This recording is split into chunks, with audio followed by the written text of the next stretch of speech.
Good morning, students. In the previous lecture, we had discussed about the benefits of microorganisms. Today, again, we will do the same concept with its last use, that is medical use of microorganisms. मतलब micro organisms का help करके हम different तरीके की medicine बनाते हैं, vaccine बनाते हैं, विटामिन बनाते हैं, हेल्थ रिलेटेड प्रोडक्ट्स बनाते हैं जो क्या है हमें बेनिफिट देते हैं. तो ओवरऑल हम क्या कह रहे हैं कि माइक्रो ऑर्गेनिज्म का जो यूज है वो मेडिकल फील्ड में भी बहुत ज्यादा है. सो माइक्रो ऑर्गेनिज्म का यूज हम कहाँ कर रहे हैं मेडिकल फील्ड में. तो हम सबसे पहले बात करते हैं एंटीबायोटिक बनाने में.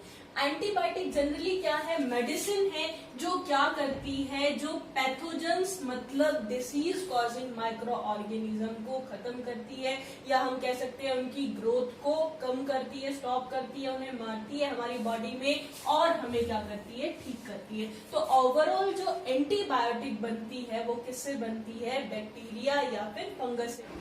जो फर्स्ट एंटीबायोटिक था that was discovered by Alexander Fleming and which was by chance. क्या हुआ था, he was cultivating a culture of disease causing microorganism that means pathogen. उस टाइम उन्होंने क्या ऑब्जर्व किया कि उनकी एक कल्चर प्लेट के ऊपर ग्रीन फंगस आ गई है जो उन डिसीज कॉजिंग माइक्रोऑर्गेनिज्म्स को खत्म कर रही है. तो उन्होंने क्या चीज ऑब्जर्व की कि दैट इज पेनिसिलियम फंगस जो क्या कर रही है, डिसीज कॉजिंग माइक्रोऑर्गेनिज्म को खत्म कर रही है. तो उनकी इसी सोच से क्या हुआ, एंटीबायोटिक बनाई. और जो सबसे पहली एंटीबायोटिक उन्होंने बनाई थी by the help of this penicillin. अब जो पेनिसिलिन एंटीबायोटिक है इसका यूज कहाँ होता है, निमोनिया के टाइम होता है. इसके अलावा जो रेस्पिरेटरी इन्फेक्शन है उस दौरान हम इसका यूज करते हैं. एंड जो हमारी ईयर है, स्किन का है या थ्रोट इन्फेक्शन है, ड्यूरिंग दैट टाइम हम इस पेनिसिलिन एंटीबायोटिक का यूज करते हैं. अब इसी के साथ साथ जो स्ट्रेप्टोमाइसिन एंटीबायोटिक है हमारा, इसका यूज हम कहाँ करते हैं, इसका यूज हम टीबी में करते हैं. अब जो एरिथ्रोमाइसिन एंटीबायोटिक है इसका यूज हम वूफिंग कफ, निमोनिया और डायथीरिया के दौरान करते हैं. टेट्रासाइक्लिन एंटीबायोटिक है, इसका यूज हम एक्ने के लिए भी करते हैं. इसी के साथ साथ हमारा जो स्टमक इन्फेक्शन है, इंटेस्टाइनल इन्फेक्शन है, यूरिनरी इन्फेक्शन है, उसके लिए भी हम इस टेट्रासाइक्लिन एंटीबायोटिक का यूज करते हैं.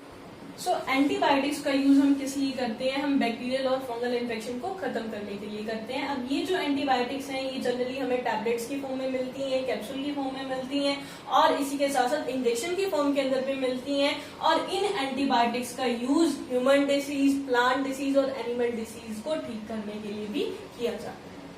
एंटीबायोटिक्स का जो यूज है हम बैक्टीरियल और फंगल इन्फेक्शन को खत्म करने के लिए करते हैं. बट अगर हमें कोई वायरस रिलेटेड प्रॉब्लम हो जाती है तो उसके लिए हम एंटीबायोटिक्स प्रेफर नहीं करते. उसके लिए हम एंटीवायरल मेडिसिन को क्या करते हैं, प्रेफर करते हैं. अब जब भी हम कोई एंटीबायोटिक लेते हैं वो हमें ऐसी नहीं लेनी चाहिए, हमें प्रॉपर डॉक्टर से चेकअप कराकर फिर लेनी चाहिए. इसके अलावा अननेसेसरी हमें कोई डोज नहीं खानी चाहिए. अब जो माइक्रो ऑर्गेनिजम्स हैं उनका यूज हम वैक्सीन बनाने में भी करते हैं. वैक्सीन जनरली क्या होती है, ये वैक्सीन एक तरीके की मेडिसिन होती है जो हमें एक पर्टिकुलर डिसीज से प्रोटेक्ट करती है, मतलब हमारी इम्यूनिटी बढ़ाती है और हमें उस पर्टिकुलर डिसीज से बचाती है. ओवरऑल हम क्या कहते हैं कि ये जो वैक्सीन है ये भी किससे मिलकर बनती है, ये भी माइक्रो ऑर्गेनिज्म से मिलकर बनती है. और इसके अंदर क्या होते हैं, डेड और weekend but alive micro organisms present होते हैं. अब जब वैक्सीन को ह्यूमन बॉडी के अंदर क्या किया जाता है, इंट्रोड्यूस किया जाता है, चाहे हम उसे ओरली दें मतलब मुंह से दें, चाहे हम उसे इंजेक्शन की फॉर्म में दें.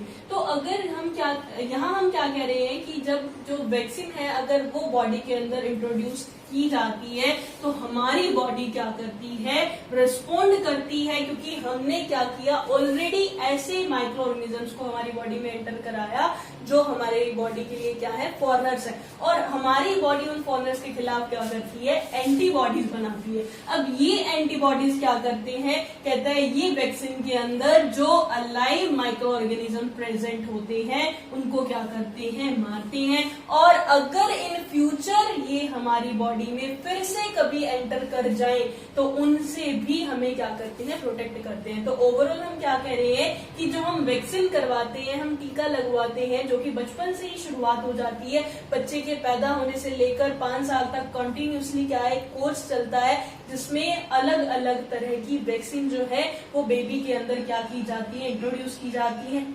चाहे वो ओरली की जाए चाहे इंजेक्शन से की जाए, उस एंटीबॉडीज का मेन काम क्या होता है कि अगर कभी इन फ्यूचर वो disease causing micro organism body के अंदर एंटर कर जाए तो वो जो ऑलरेडी एंटीबॉडीज बॉडी के अंदर प्रेजेंट थी वो फटाफट से अपना काम करे और उन डिसीज कॉजिंग माइक्रो ऑर्गेनिजम्स को खत्म करे और हमें वो बीमारी ना हो। तो ओवरऑल वैक्सीन हमें क्या कर रही है, वैक्सीन हमें इम्यूनिटी प्रोवाइड कर रही है अगेंस्ट अ पर्टिकुलर डिसीज।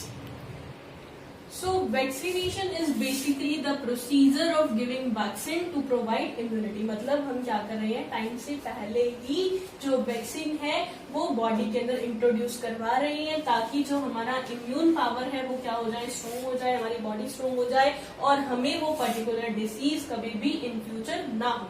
अब जो बच्चे हैं उनमें बीमार होने का जो डर है वो सबसे ज्यादा होता है, इसी वजह से जो बच्चों को हम वैक्सीनेशन है वो टाइम टू टाइम हमें देनी चाहिए। अब जैसे ही बच्चा पैदा होता है तो उसके बाद से कॉन्टिन्यूसली जो वैक्सीनेशन का प्रोसीजर है वो बच्चे के साथ ही शुरू हो जाता है, पैदा होते से लेकर और उसकी जो ग्रोइंग स्टेज है वहां तक। मतलब हम उन्हें polio, small pox, cholera, typhoid, hepatitis, TB, tetanus, measles, rabies, diphtheria और वुफिंग करके वैक्सीन ऑलरेडी प्रोवाइड कर देते हैं ताकि इन फ्यूचर कभी भी उन्हें इन बीमारियों को फेस ना करना पड़े। अब सबसे पहले जो स्मॉल पॉक्स के लिए वैक्सीन थी that was discovered by Edward Jenner in 1798। अब जनरली बात की जाए तो ओरल पोलियो वैक्सीन जिसका जो एड है वो हमारे टीवी वगैरह में भी आती है, जिसमें अमिताभ बच्चन जी हमें बोलते हैं कि अपने बच्चों को पोलियो ड्रॉप्स पिलाओ, 2 बूंद जिंदगी की। तो ये जो ओरल पोलियो ड्रॉप्स हैं ये हमें क्या,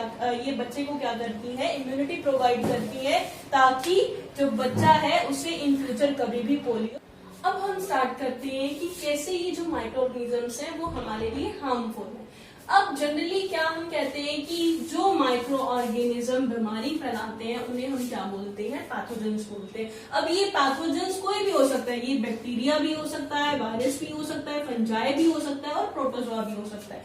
मतलब ये जो माइक्रो ऑर्गेनिजम्स हैं ये कहीं ना कहीं हमारे लिए हार्मफुल भी है। अगर हार्मफुल की बात की जाए तो कहते हैं इनसे tuberculosis, tetanus, diphtheria, cholera, typhoid, AIDS, food poisoning और मलेरिया जैसी बीमारियां भी किनसे होती है, इन्हीं माइक्रो ऑर्गेनिजम्स की वजह से होती है, जिसकी वजह से हम क्या कहते हैं कि ये जो माइक्रो ऑर्गेनिजम्स है वो हमारे लिए हार्मफुल भी है। और कुछ माइक्रो ऑर्गेनिजम्स क्या करते हैं, हमारे फूड को, हमारे कपड़ों को और लेदर के जो ऑब्जेक्ट्स होते हैं उनको भी क्या करते हैं, स्पॉइल करते हैं। तो ओवरऑल अब हम क्या डिस्कस करेंगे कि जो माइक्रो ऑर्गेनिजम्स हैं वो किस तरीके से हमारे लिए हार्मफुल। अब जब पैथोजेंस मतलब डिसीज कॉजिंग माइक्रो ऑर्गेनिजम्स हमारी बॉडी के अंदर एंटर करते हैं तो उनसे हमें क्या हो जाती है, बीमारी हो जाती है। मतलब हम क्या हो जाते हैं, बीमार हो जाते हैं।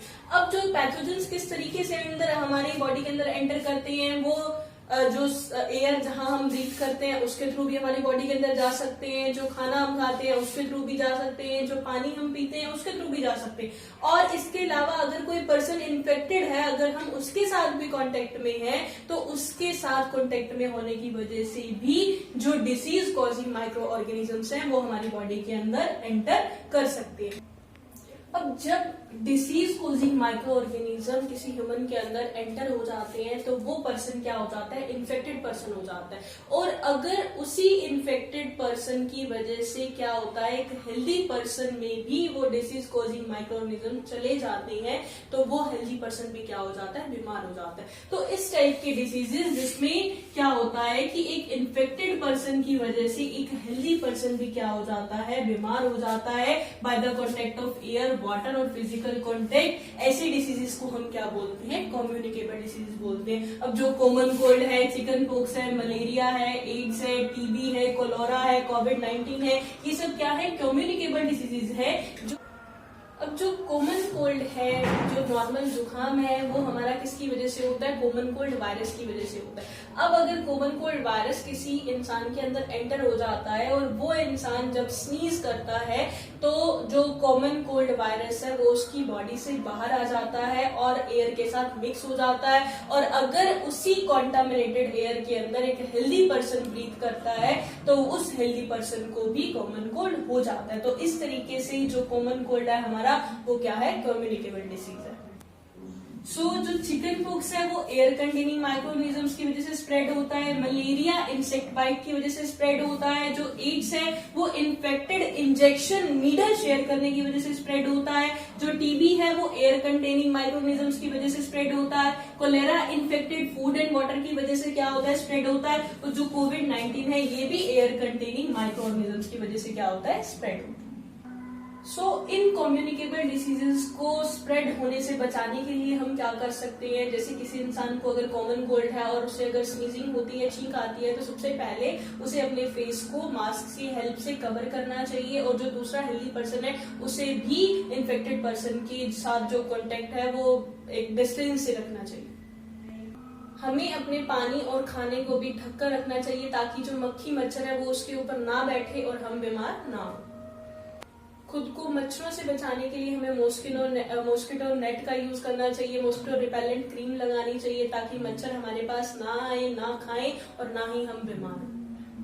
इसी के साथ साथ जो नीडल्स हैं इंजेक्शन वाली वो भी डिस्पोजेबल होनी चाहिए ताकि कोई भी सेकंड पर्सन उसे यूज ना करे और सेम इन्फेक्शन उसके अंदर भी क्रिएट ना हो। और अगर कोई इंसान इन्फेक्टेड है, बीमार है, तो हमें उससे थोड़ा सा जो सोशल डिस्टेंसिंग गैप है वो मेंटेन रखना चाहिए। इसके अलावा बहुत सी बीमारियां ऐसी भी हैं जिनका हम प्रॉपर वैक्सीनेशन करवा कर भी अपने आप को प्रोटेक्ट कर सकते हैं।